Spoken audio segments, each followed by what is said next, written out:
Hello and welcome to What the F*** Just Happened Today, your essential guide to the daily shock and awe in national politics. I'm Joe Amditis. Let's get to it. It's Thursday, April 28th, 2022. Welcome to day 464. Biden asked Congress for $33 billion more in military, economic, and humanitarian aid to send to Ukraine and its, quote, fight for freedom, end quote. The funding request includes more than $20 billion in military and security assistance, $2.6 billion to support the deployment of American troops and equipment to the region, and $1.9 billion for cybersecurity and intelligence support, plus another $8.5 billion in economic assistance for the Ukrainian government. Quote, investing in Ukraine's freedom and security is a small price to pay to punish Russian aggression to lessen the risk for future conflicts, Biden said. The request is more than twice the size of the recent $13.6 billion package that was approved last month, which was intended to last until the end of the fiscal year on September 30th. Quote, the cost of failing to stand up to violent aggression in Europe, Biden added, has always been higher than the cost of standing firm against such attacks. That is as it always has been and as it always will be. America must meet this moment and do its part, end quote. The House of Representatives, meanwhile, passed legislation allowing Biden to use a World War II-era law to quickly supply weapons to Ukraine on loan. Back home, the United States economy unexpectedly shrank for the first time since 2020. In the first 3 months of 2022, gross domestic product in the U.S. declined at a 1.4% annualized rate. Economic forecasts had projected a growth of roughly 1%. Last year, the U.S. economy grew by 5.7%, the fastest pace since 1984. Biden blamed the contraction on technical factors and cited the Omicron wave of the coronavirus, Putin's invasion of Ukraine, companies with stockpiled inventories from 2021, and a jump in imports with a drop in exports. Consumer spending, however, grew at a 2.7% annual rate in the first quarter despite the Omicron wave, which limited spending on restaurants and travel in January. Consumer spending accounts for about 2/3 of the U.S. economy.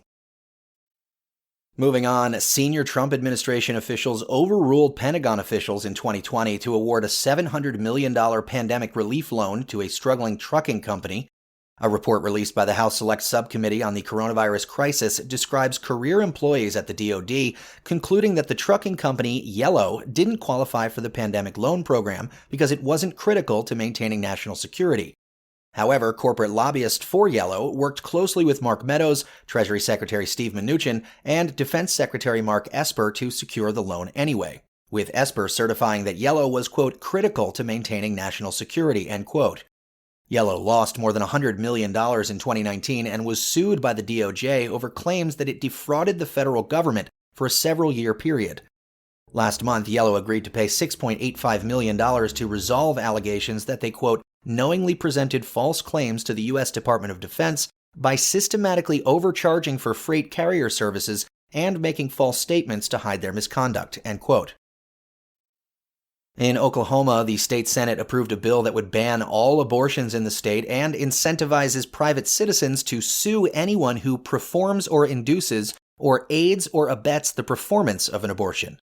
The Oklahoma Heartbeat Act prohibits abortion after the 6th week of pregnancy before many women even know that they're pregnant, and would immediately cut off abortion access in the state. Oklahoma is the second state to pass such a restrictive law modeled after Texas's 6-week abortion ban, and the state has absorbed about half of all Texas patients who have been forced to leave their state to get an abortion. The bill already cleared the Oklahoma House in March and now goes to Governor Kevin Stitt's desk, where he is expected to sign it. Meanwhile, in Georgia, Republican Governor Brian Kemp banned the instruction of what he called divisive concepts pertaining to race and racism in the classroom.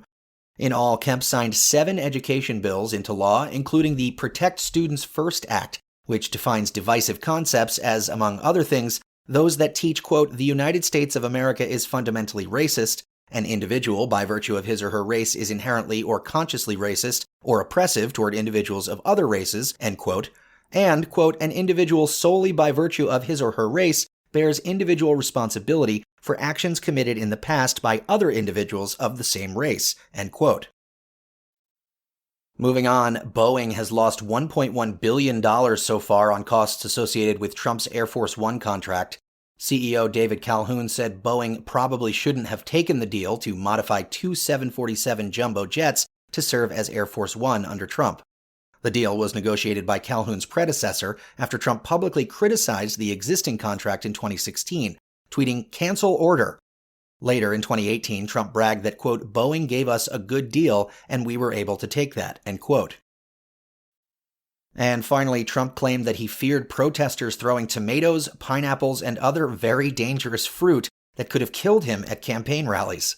In a videotaped deposition Trump gave in October 2021, as part of a lawsuit filed by a group of protesters who alleged they were assaulted by his guards, Trump insisted that the incident, which took place at a 2015 campaign rally, was because he was concerned that fruit can be, quote, "very dangerous stuff. You can get killed with those things," end quote.